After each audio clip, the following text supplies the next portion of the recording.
2010 का साल था जब एक हाई स्कूल के लड़के ने, जिसका असल नाम किसी को मालूम नहीं था और इंटरनेट पर सिर्फ एक शिनाख्त थी, एक्स के सी डी हेड गाय, उसने एक ऐसी वीडियो बनाई जिसने पूरी दुनिया को हिलाकर रख दिया। सिर्फ 9 मिनट की वीडियो और मौजू था फोर्थ डायमेंशन। वो तस्वुर जिसे बड़े बड़े साइंसदान पीएचडी करने के बावजूद आम अल्फाज में नहीं समझा पाते थे, मगर उस लड़के ने अपने कमरे में बैठकर इतनी आसानी से समझा दिया कि लोग हैरान रह गए।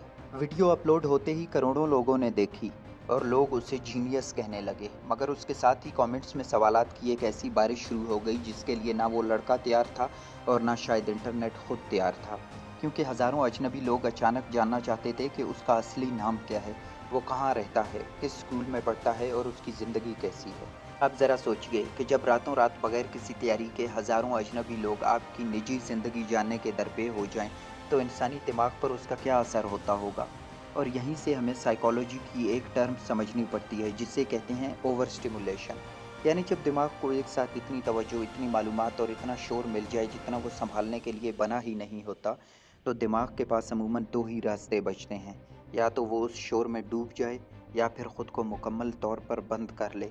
और हमारे इस हेड गाय ने, जैसा कि आगे चलकर पता चलेगा, दूसरा रास्ता चुना। 2011 से लेकर 2013 तक उसने मज़ीद कई वीडियोस बनाई, मुख्तलिफ मौज़ूआत पर बात की और लोग अब भी इतनी ही दिलचस्पी से देख रहे थे, मगर दिसंबर 2013 के बाद अचानक एक ऐसी खामोशी छा गई जिसकी किसी को तवक्को नहीं थी।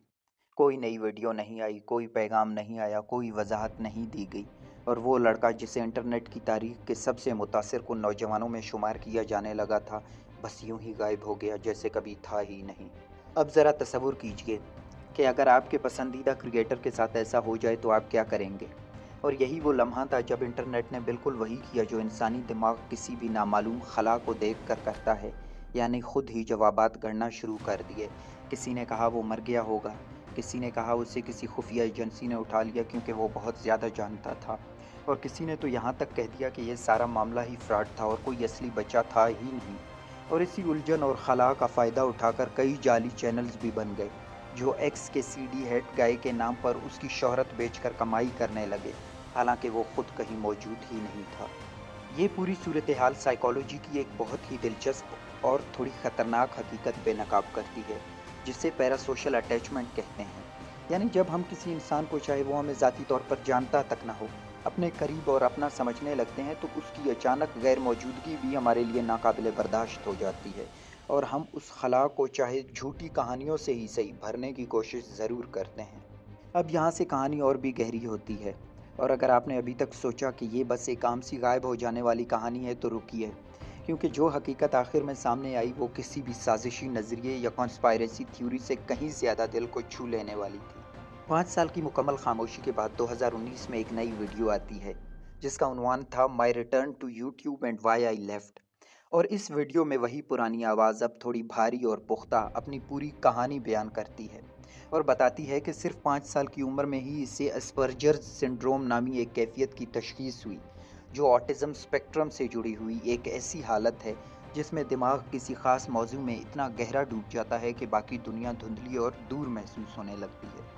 ज़रा सोचिए कि एक ऐसा दिमाग जो पहले से ही दुनिया को एक ख़ास और शदीद अंदाज में महसूस करता था, वो अचानक रातों रात लाखों अजनबी नज़रों के सामने आ गया।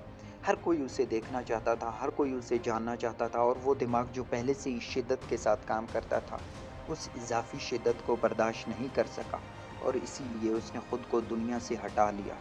उसने ये भी बताया कि उसका पुराना अकाउंट दरअसल इसलिए भी बंद हुआ क्योंकि वो पासवर्ड भूल गया था और दोबारा हासिल नहीं कर सका, इसलिए उसे एक नया अकाउंट बनाना पड़ा। मगर असल और गहरी वजह, जैसा कि उसने खुद तस्लीम किया, वही ज़हनी दबाव और ओवर स्टिमुलेशन थी जिसका हम पहले ज़िक्र कर चुके हैं।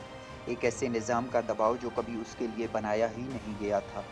और यहाँ एक सवाल है जो मैं आपके लिए छोड़ना चाहता हूँ। हम सोशल मीडिया पर ज़हीन लोगों को बहुत जल्दी सराहते हैं और उन्हें अरूज तक पहुँचा देते हैं, मगर क्या हम कभी ये भी पूछते हैं कि क्या वो दिमाग इस अचानक अरूज का बोझ बर्दाश्त भी कर सकता है या नहीं? शायद नहीं। और शायद यही वजह है कि कहानी यहीं ख़त्म नहीं होती। वापसी के बाद उसने कुछ और वीडियोस बनाई, सामाजिक मसाइल पर बात की, ज़िंदगी के मुख्तलिफ पहलुओं पर अपनी राय दी, और लोग फिर से उसे देखने और पसंद करने लगे। मगर फिर बिल्कुल अचानक वो एक बार फिर खामोश हो गया, और दिलचस्प बात ये है कि 2016 में, यानी उसकी पहली बाकायदा वापसी से भी पहले, रेडिट पर एक पोस्ट सामने आई थी जिसमें किसी ने ये दावा किया था कि वो उसकी बीवी है, और आज तक किसी को हतमी तौर पर मालूम नहीं कि ये दावा सच था या महज एक अफसाना। और यही दोस्तों असल सबक है जो पूरी कहानी हमें सिखाती है। हम अक्सर इंटरनेट पर किसी इंसान की कहानी को हतमी सच मान लेते हैं, हालांकि हकीकत में सिर्फ वही देखते हैं जो इंसान दिखाना चाहता है, या बाज़ औक़ात सिर्फ वही जो हम खुद देखना चाहते हैं। ये कहानी दरअसल कोई मुअम्मा नहीं है, ये एक आईना है जो हमें दिखाता है कि वो तवज्जो जो हम सब चाहते हैं, जिसके लिए हम लाइक्स गिनते हैं, कमेंट्स पढ़ते हैं और बार बार नोटिफिकेशंस चेक करते हैं, अगर वही तवज्जो अचानक और बहुत ज़्यादा मिकदार में मिल जाए तो एक हसास दिमाग के लिए वो इनाम नहीं बल्कि एक हमला बन जाती है। हम जीनियस लोगों को अल्फाज से सराहना तो जानते हैं, मगर शायद सबसे बड़ा तोहफा जो हम किसी को दे सकते हैं वो जगह है, स्पेस है, खामोशी की इज्जत है और गायब हो जाने का हक है। इसलिए अगली बार जब आप किसी वायरल वीडियो को देखें और इसके पीछे मौजूद इंसान के बारे में मज़ीद जानने की ख्वाहिश पैदा हो, तो एक लम्हे के लिए रुक कर खुद से पूछिए कि क्या मैं वाकई इस इंसान को समझना चाहता हूँ या बस उसकी कहानी पर अपना हक जताना चाहता हूँ।